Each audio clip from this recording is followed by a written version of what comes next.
What's up everybody? Recording this video today for my strongman throne.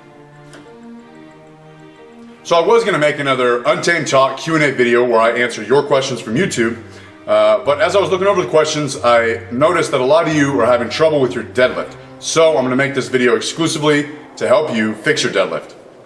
A lot of you were in one of two situations. One, you were either slow off the floor, you would say, if I can just get that barbell to my knees, I know that I can lock it out. Or two, you guys are slow at the top. The barbell flies off the floor, and then once it gets at or around your knees, you come to a grinding halt. So what I'm gonna do is, I'm gonna offer you 3 possible reasons why your deadlift is slow from the floor, and 3 movements that can help fix this. I'm also gonna talk about 3 possible reasons why you're slow at the top of the deadlift, and 3 movements that can help you fix that. Reason number 1 why you might be slow off the floor when deadlifting is your positioning. You might not be in the correct starting position for the deadlift. When setting up for the deadlift, 2 key points must remain constant. You have to place the barbell over the middle of your foot, and you have to place your shoulder blades or your scapula directly over the barbell. Doing these 2 key points is going to set you up for a perfect starting position. Your hips will be where they should be, and the angle of your shin will be exactly where it should be in order to allow you to pull the barbell vertically in a straight line. These are basic starting strength principles.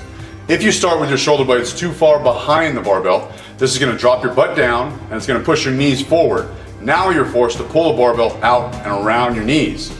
If you start with your shoulder blades too far in front of the barbell, your hips are going to be too high, and as soon as you pull, the barbell is going to swing out away from your body, because that's how gravity works.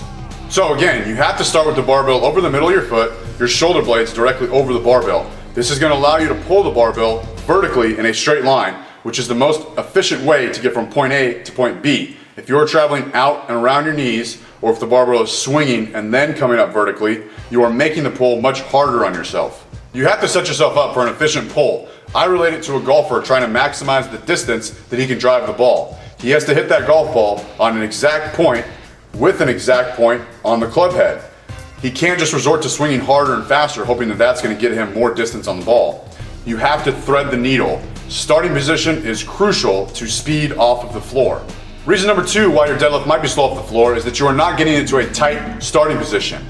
A lot of people will passively squat down, get into position, count in their head, 1, 2, 3, pull, and all that energy does not transfer into the barbell. So your whole body is a kinetic chain that energy travels through in order to move the barbell.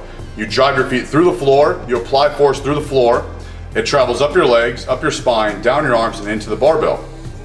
If your setup is a loosey-goosey setup, that energy you're producing dissipates in your body and doesn't transfer into the barbell. It's a faulty connection. Just like when you turn a light on and it flickers for a couple seconds and then the light will turn on. Stop having a faulty connection, flickery light bulb setup. You have to get into a position where all of that energy in your body is being transferred into the barbell and not dissipating throughout your entire body. Watch a track and field athlete get into the starting blocks, a 100-meter sprinter get into the starting blocks. He doesn't just squat down, put his feet on the ground, put his feet on the blocks and put his hands on the ground. He extends all the way up, he steps back, places his feet, and he coils up like a spring, ready to explode as soon as that gun goes off. Sorry about all these metaphors, it's just the way my brain works. So rather than just passively squatting down and pulling the barbell, I want you to pull yourself down into position. As you sit your hips down, you're pulling up on the barbell. This is kind of that teeter-totter counterbalance. You're pulling up on the barbell as you sit down, and that weight is just ready to come off the ground. This will ensure you are in the tightest starting position possible. Allow me to demonstrate. Pretend this sled was the weight you are attempting to deadlift. Now imagine this rope represented your loose and sloppy setup. Watch what happens when I jerk on the rope with bent arms. The transfer of power is very weak. Now imagine I pulled all the slack out of the rope, set up strong, and pulled with straight arms. You can clearly see the difference in the transfer of power. So once you are in the correct starting position, make sure you are in a very tight starting position.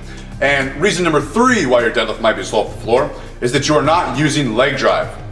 If you're not using leg drive for the deadlift, you are missing out on half your potential. Now, I will say that based on your body type, torso length, limb length, leg length, arm length, all of that, you are going to be able to use, some people are going to use more leg drive than others. I talked about this in one of my videos I'll put a link up to that video.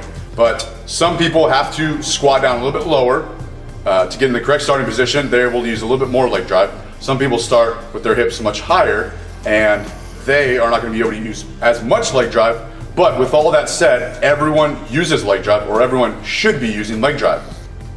Stop thinking of picking the barbell up and down and start thinking about driving your feet through the floor, pushing the floor away from you.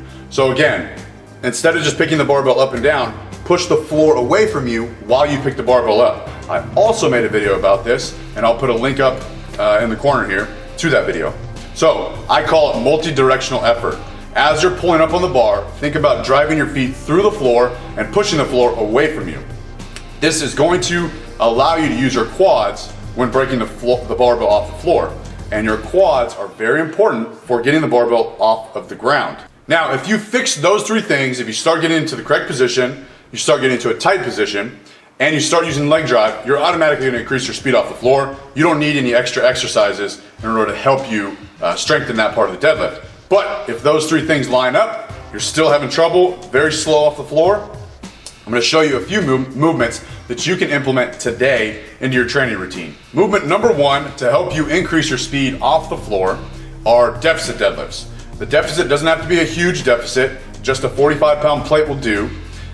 And what it does is it lengthens the range of motion. So you have to bend over a little bit further in order to pick that barbell up. So the range of motion is increased. Once you go back to deadlifting from the floor, it's gonna feel like a shorter range of motion, and it should come off the ground a little bit quicker. It's gonna put a little bit more emphasis on the quads because you're squatting down a little bit lower.